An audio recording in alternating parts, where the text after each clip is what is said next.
ಅದೆಲ್ಲ ಬಿಡು. Tell me about your self. ನಿನ್ ಬಗ್ಗೆ ಹೇಳು, ನಿಮ್ ಮನೆ ಬಗ್ಗೆ ಹೇಳು. ಬ್ರೋ, ನನ್ನ ಹೆಸರು ಡ್ಯಾನಿ ವಿಲ್ಸನ್ ಅಂತ. ನಮ್ಮ ಅಪ್ಪ ಹೆಸರು ವಿಲ್ಸನ್. ಈ ಊರಲ್ಲಿ ವಿಲ್ಸನ್ ಫ್ಯಾಮಿಲಿಗೆ ಒಂದು ಹಿಸ್ಟ್ರಿ ಇದೆ. ನಿಮ್ ಮನೆ ಆದ್ಮೇಲೆ 5ನೇ ಮನೆ ಇದೆ ನೋಡಿದ್ಯಾ? ಆ ಡೂಪ್ಲೆಕ್ಸಾ? ಹಾ, ನಮ್ದೇ ಅದು. ಬ್ರೋ, ನಮ್ಮ ಹತ್ರ ದುಡ್ಡಿದೆ, ಬೆಜ್ಜಾನ್ ದುಡ್ಡಿದೆ ಬ್ರೋ. ಬ್ರೋ, ನಮ್ ತಾತ ಇಷ್ಟು ಸಾಹುಕಾರರಾಗಿದ್ದಿಲ್ಲ bro. He was a poor man. ಆದ್ರೆ ಅವ್ರಿಗೆ ಬಟ್ಟೆಗಳನ್ನ ಸೇಲ್ ಮಾಡೋದ್ರಲ್ಲಿ ಜಾಸ್ತಿ ಇಂಟ್ರೆಸ್ಟ್ ಇತ್ತು ಬ್ರೋ.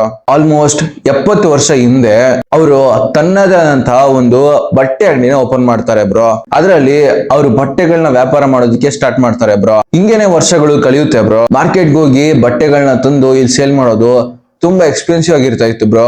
ಅದಕ್ಕೆ ನಮ್ ತಾತ ಯೋಚನೆ ಮಾಡ್ತಾರೆ, ನಾವೇನೆ ಬಟ್ಟೆಗಳನ್ನ ಪ್ರೊಡ್ಯೂಸ್ ಮಾಡೋಣ ಅಂತ. ಇಲ್ಲಿಂದ ನಮ್ ತಾತ ಬಟ್ಟೆಗಳನ್ನ ಪ್ರೊಡ್ಯೂಸ್ ಮಾಡೋದಕ್ಕೆ ಸ್ಟಾರ್ಟ್ ಮಾಡ್ತಾರೆ ಬ್ರೋ. ಬ್ರೋ, ನೀನು ನಮ್ಮೂರ್ ಬರ್ತಾ ಇದ್ದಂಗೆ ಒಂದ್ ದೊಡ್ಡ ಬಟ್ಟೆ ಮಾರ್ಕೆಟ್ ಕಾಣಿಸ್ತಾ? ಹಾ, ನೋಡ್ದೆ. ಅಲ್ಲಿ ಒಂದ್ ದೊಡ್ಡ ಬಟ್ಟೆ ಮಾರ್ಕೆಟ್ ಇತ್ತು. ನಮ್ದೇ ಅದು ಬಟ್ಟೆ ಮಾರ್ಕೆಟ್ ಬ್ರೋ. ಇಲ್ಲಿ ಸುತ್ತ 5 ಊರಲ್ಲಿ ಮ್ಯಾಕ್ಸಿಮಮ್ ಬಟ್ಟೆ ಅಂಗಡಿಗಳು ನಮ್ದೇ ಬ್ರೋ. ನೀನ್ ಒಬ್ನೇ ಮಗನಾ? ಇಲ್ಲ ಬ್ರೋ, ನನ್ಗೆ ಒಬ್ಬ ತಮ್ಮ ಇದ್ದಾನೆ ಬ್ರೋ.